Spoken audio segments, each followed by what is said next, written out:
Bab 6. Motivasi dinilai terlalu tinggi. Lingkungan seringkali lebih penting. Anne Thorndike, seorang dokter umum di Massachusetts General Hospital di Boston, memiliki gagasan yang tak lazim. Ia percaya ia mampu memperbaiki kebiasaan makanan ribuan staf dan pengunjung rumah sakit tanpa mengubah kemauan atau motivasi sedikit pun. Namun, ia tidak berencana membicarakannya dengan mereka semua. Thorndike dan mitra-mitranya merancang kajian selama 6 bulan untuk meningkatkan arsitektur pilihan di kafetaria rumah sakit. Mereka mulai dengan mengubah cara penataan minum di ruangan itu. Awalnya, lemari pendingin yang terletak di samping kasir hanya diisi dengan minuman soda. Peneliti menambahkan air sebagai opsi. Selain itu, mereka menambahkan keranjang-keranjang berisi air botolan di samping tiap kios makanan yang ada di situ. Minuman soda masih menjadi yang utama di tiap lemari pendingin. Tapi sekarang air tersedia di semua tempat. Selama 3 bulan berikutnya, jumlah penjualan soda di rumah sakit itu menurun 11,4%. Sementara itu, penjualan air botolan naik sebesar 25,8%. Mereka membuat penyesuaian serupa dan mendapatkan hasil serupa dengan makanan di kafetaria. Tak seorang pun mengatakan sesuatu kepada orang-orang yang makan di sana. Gambar 8. Berikut penampilan kafetaria sebelum, sebelah kiri, dan setelah sebelah kanan. Rancangan di dalamnya diubah. Kotak-kotak yang digelapkan menunjukkan daerah tempat air botolan selalu tersedia. Karena jumlah air di lingkungan itu ditambah, perilaku bergeser secara alami tanpa motivasi tambahan. Orang seringkali memilih produk bukan karena apa produk itu, tapi karena di mana produk itu. Kalau masuk ke dapur dan melihat sepiring kue di meja, saya akan mengambil beberapa dan mulai memakannya. Bahkan seandainya saya tidak pernah merencanakannya dan tidak sedang lapar, kalau meja sajian di kantor selalu penuh camilan, sulit untuk tidak mengambil dan memakannya. Kebiasaan Anda bergantung pada ruangan tempat Anda berada dan petunjuk-petunjuk yang ada di depan Anda. Lingkungan sama seperti tangan tak terlihat yang membentuk perilaku manusia. Meskipun kepribadian kita unik, perilaku-perilaku tertentu cenderung muncul dan muncul lagi dalam kondisi-kondisi lingkungan tertentu. Di gereja, orang cenderung mengobrol sambil berbisik. Di jalanan yang gelap, orang cenderung bersikap waspada. Dengan cara ini, bentuk perubahan yang paling umum bukan dari dalam, melainkan dari luar. Kita diubah oleh dunia di sekitar kita. Setiap kebiasaan bergantung pada konteks.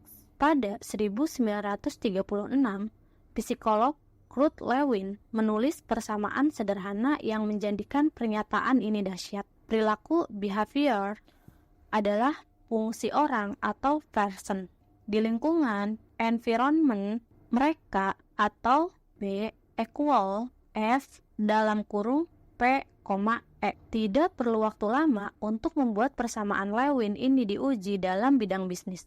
Pada 1952, ekonom Hawkins Strand menguraikan fenomena yang disebut suggestion impulse buying yang terpicu ketika seorang pembelanja melihat sebuah produk untuk pertama kali dan merasa memerlukannya. Dengan kata lain, pelanggan kadang membeli produk bukan karena ingin, melainkan karena produk itu disajikan di depan mereka. Bagi contoh, barang-barang yang ditaruh setinggi mata cenderung lebih banyak dibeli daripada barang-barang yang dipajang dekat lantai. Karena alasan ini, Anda akan melihat produk-produk dengan merek terkenal dan mahal diletakkan di lokasi-lokasi yang mudah dijangkau di rak pajangan. Karena produk-produk itulah yang mengundang laba paling besar. Sedangkan alternatifnya yang lebih murah sengaja ditaruh di bagian-bagian yang lebih sulit dijangkau. Hal sama berlaku untuk end cap, yaitu rak pajangan di ujung-ujung lorong. Bagian ini setara dengan mesin pencetak uang bagi pemilik toko karena lokasinya nyata dan dilewati banyak orang. Sebagai contoh, 45% penjualan Coca-Cola khususnya berasal dari produk-produk yang dipajang di ujung lorong ini. Makin nyata satu produk atau layanan, makin besar kemungkinan Anda mencobanya. Orang minum Bud Light karena tersedia di setiap bar dan orang pergi ke Starbucks karena gerai ada di setiap sudut jalan. Kita cenderung berpikir kita mampu mengendalikan diri kalau kita lebih memilih air daripada soda.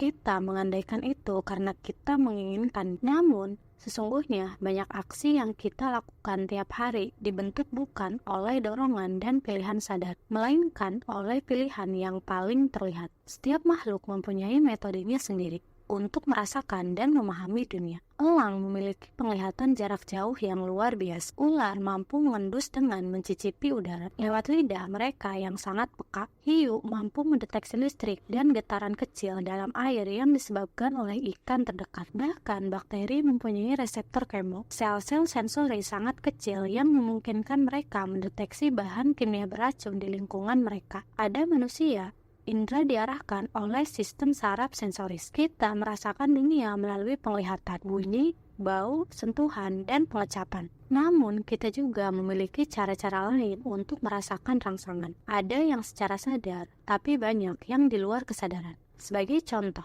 Anda dapat merasakan temperatur merosot sebelum badai, atau nyeri di perut Anda bertambah sewaktu Anda terserang sakit perut, atau kehilangan keseimbangan sewaktu berjalan di jalanan berbatu. Reseptor-reseptor di tubuh Anda mengambil banyak dan beragam rangsangan internal, seperti kadar garam dalam darah atau kebutuhan minum sewaktu haus. Namun, yang paling hebat di antara semua kemampuan sensoris manusia adalah penglihatan. Tubuh manusia memiliki sekitar 11 juta reseptor sensoris. Kira-kira 10 juta dikhususkan untuk penglihatan. Ada pakar yang menaksir setengah sumber daya otak digunakan untuk penglihatan. Mengingat kita lebih bergantung pada penglihatan daripada indera lain manapun, tak mengherankan jika petunjuk-petunjuk visual menjadi katalisator utama perilaku kita. Karena alasan ini, perubahan kecil pada apa yang Anda lihat dapat mengantar ke perubahan besar pada apa yang Anda lakukan. Akibatnya, Anda dapat membayangkan betapa penting hidup dan bekerja di lingkungan-lingkungan yang diisi dengan petunjuk-petunjuk produktif